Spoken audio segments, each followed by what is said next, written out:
Right, Newzroom Afrika's Ziniko Mhlaba is tracking that story for us and joins us live. Ziniko, there has been massive efforts across all provinces to try and curb the number of fatalities this festive season. Where is the Western Cape in regards to its plans, especially now that the festive season, traffic is expected to peak? A lot of travelers. What is the plan going forward?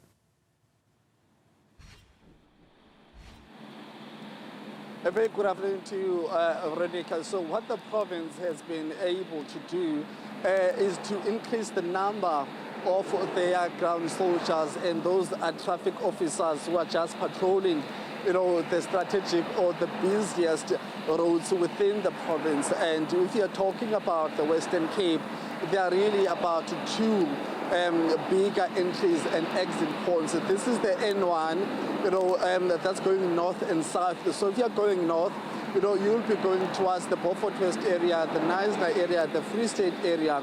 However, we are coming down, you'll use the very same N1 to get into the Western Cape.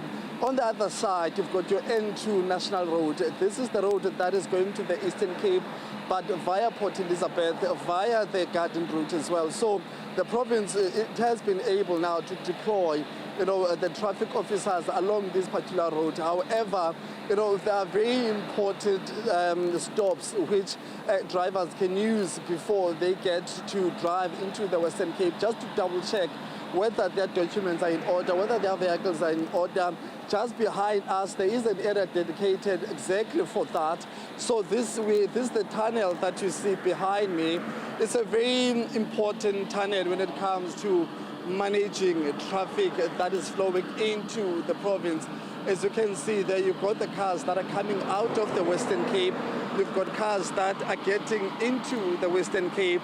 And the tunnel stretches for about just over 3 kilometers. So as a driver, before you get into this tunnel, you need to make sure that you will never be able to run out of the tunnel and run out of fuel when you're under this particular tunnel.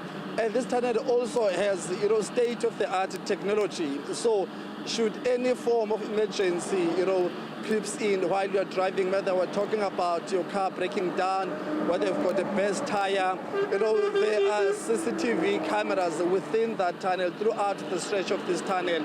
So emergency personnel will be able to monitor and identify that there is a stationary vehicle that's not moving, but also it serves as a measure of managing your own speed. Once you reach where we are, just outside this tunnel, you are required to drive at a speed of between 60 and 80, depending on the type of vehicle that you're driving in. But also there are traffic lights within this tunnel. So there is no way you can overspeed because you'll be quickly and easily picked up on, and you will have about 3 kilometers rather for you to be able to make your stop outside this particular tunnel. So these are one of the strategic places and opportunities drivers can use, before they get into the province themselves. Because once you go beyond this tunnel, you will come across a toll gate. That's why law enforcement officers will be, happily waiting for you and attend to you should you break any road rules. So that's one of the things. So what we've picked up, Veronica, in terms of the numbers, as you can see there, in each and every second there's a car that's passing by us. So these are the cars that are coming from the North, Gauteng, Free State, Eastern Cape, using the N1. And on the other side, you've got those that are coming out of the Western Cape. But in terms of the volumes, there are much lesser cars that are going out of the Western Cape. So in the next crossing, Veronica, will be at the toll gate just to give you a bigger picture of the traffic and the numbers of the vehicles that are actually, at the toll gate trying to make their way through to the Western Cape. But it takes them about 5 minutes to be able to pass through that toll gate. But they are also, monitored and searched by law enforcement agencies. Well, thanks very much indeed, Ziniko Mhlaba, for that update.